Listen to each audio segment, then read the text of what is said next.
was Googling, I was trying to find interviews with you specifically to see what you've done before, but it doesn't seem like you've... I've never done an interview. Helmut did one, and that's it. Yeah, so this will be good to start putting a face to the company, I think. Yeah, it's good. There's somebody named Andreas Brinkmann who's done a lot of interviews in German. That's what comes up when you put Andrea Brinkmann interview. Andreas. I need to Google it. Yeah, you'll see. Yeah. So, okay, I'll start with a general question about your approach to the idea of high fidelity. You have a very specific usage of the term high fidelity as your guiding philosophy at Brinkmann Audio. I'll quote from your website. We are strictly referencing the ideal of perfect music playback, in essence, making it indistinguishable from the original. Yet you also acknowledge that perfect playback is something of an illusion and that it's Helmut Brinkmann's career ambition to perfect the illusion as much as possible to make playback sound more real. So I'm wondering if you can talk a little bit about what this idea of an original is, how you compare your playback to this idea of original, if it has any influence on the type of music that you use when testing your systems as references, that sort of thing. So in a way, hi-fi is always an approach to the perfect illusion, so to say, because it's never the real thing. It's just not live music as such. It's always playback. But our approach is to have a neutral and dynamic sound so that all kinds of music sound good on the system, and we try not to limit it down to specific kinds of music or just this or just that. Do you find you use more acoustic music, regardless of genre, than music that involves more electrified or even electronic instruments? Yeah, we use challenging tracks and challenging instruments like piano, for example, because you need to have a really good playback and good resonance control in your components to make a piano sound natural and like a piano. So that's one of the instruments we like to use to test our equipment. And we do use specific tracks and repeat them and use them, because the better you know a piece of music, the better you know how it compares, or one component compares to another.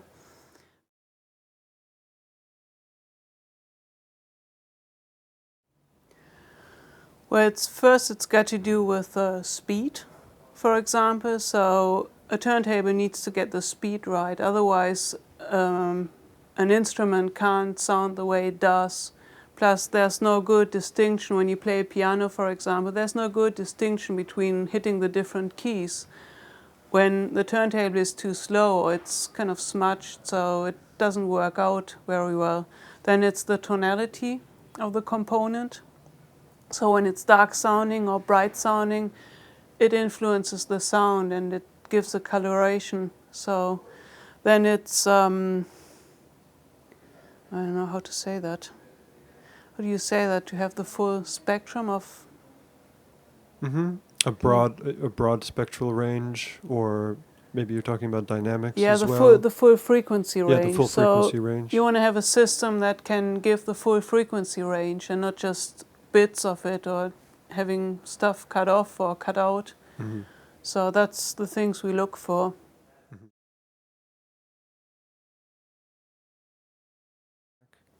Well, for once, vinyl is usually it sounds more natural than digital does. Digital always gets some kind of cold sound in it, which you don't have in analog. And the other thing is, we believe that tracking an LP is a mechanical process. So it's closer to an instrument, because playing an instrument is a mechanical process too. You plug a string or you hit a drum. So you have that kind of reproduced in a turntable, but you do not have that reproduced in a computer or in a CD player. There's just no mechanical contact between the tracking and the medium. Right. It's mostly the challenge, because in a vinyl playback, the turntable and the tone arm and cartridge combination works as a whole. So it's like a bit like an instrument too. So you need a good tuning and resonance control throughout that whole system. And you have less of that in a CD player or in a computer. So that's the main challenge for us in vinyl, and that's why it's difficult to make a good and neutral sounding turntable, because you gotta have a good resonance control throughout the whole system to have a neutral playback in vinyl. Mm-hmm. And what are a couple of the ways that you achieve this control throughout the system? Well, there's different options. So you have, when you track an LP, you have the information that's being tracked by the cartridge, plus you have resonances that go along with that, which go back into the musical playback in form of coloration. So you want to cut these out and not have them interfere with the playback. So there's different ways to handle those. You can swallow those. For example, when you use softer material like plastic or wood, it kind of swallows these resonances, but usually it swallows only like different specific resonances, but not the full spectrum.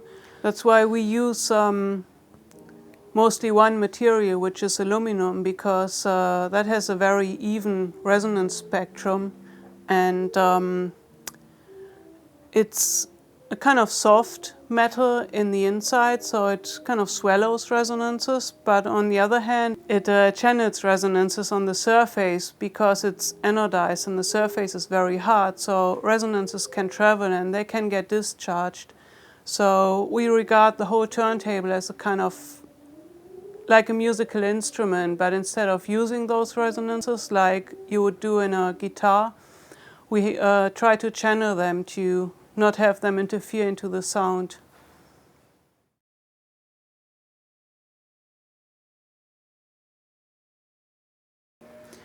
Well, we got started with belt drives basically because it was an easy design. You can get motors and you do a circuitry for that and you get a good result with that. So that works fine as an approach.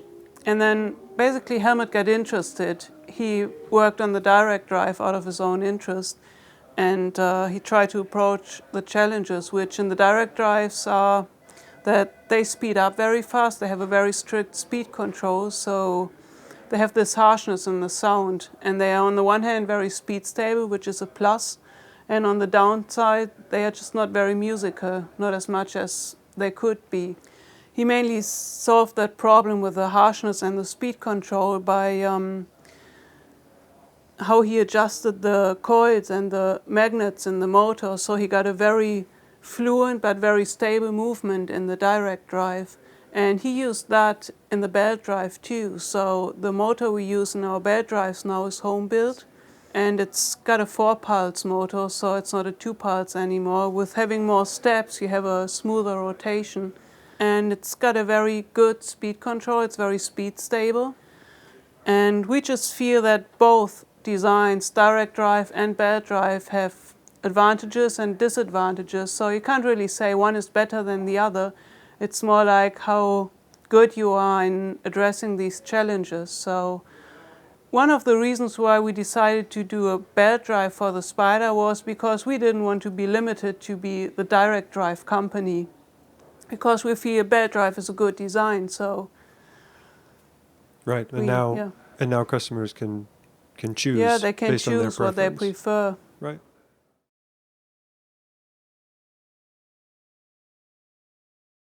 Where usually vacuum tubes add warmth and musicality to the sound. It's just a little bit more flow. And for whatever reason, we think it works like a power filter in the tube power supply, but it does work fantastic for turntables with a tube power supply. And we like them in the phono stage and in the preamp too. But we use Telefunken tubes, old stock, because they have some sonic benefits that are hard to find in newer tubes or easily replaceable tubes. And that's why we use few tubes and not like a full tube system like other companies. Right.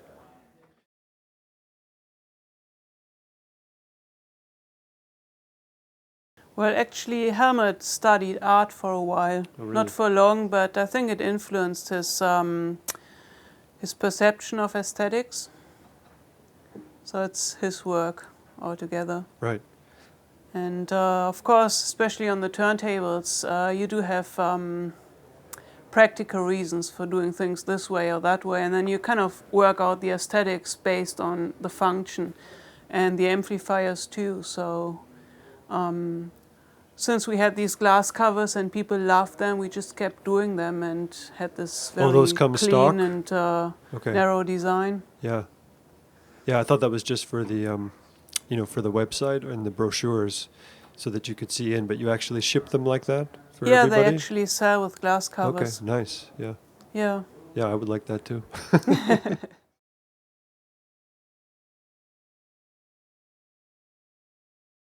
Spyder's mostly based on our other designs, in a way. They all kind of build up on each other, or there's always like connections between the different designs. So the Spyder is too. It has the motor that we use in the balance, and it has the platter is pretty close to the Bardo platter, for example, and the Oasis platter. The bearing design is the one that we use in all our turntables. So there are a lot of similarities.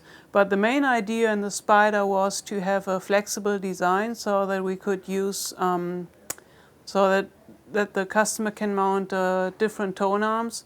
He can upgrade, so you can start with one tone arm and then buy an additional tone arm base.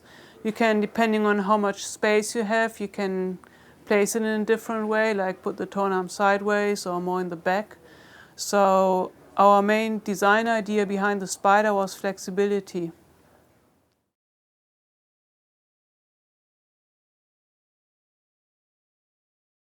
Oh, I love Montreal. It's a beautiful city as far as I could see. And I love the flair, I love the people. And I like my time at the store. It's a beautiful store and nice people. And it's just great to see another woman in the industry, because that's rare. I'm happy. Good.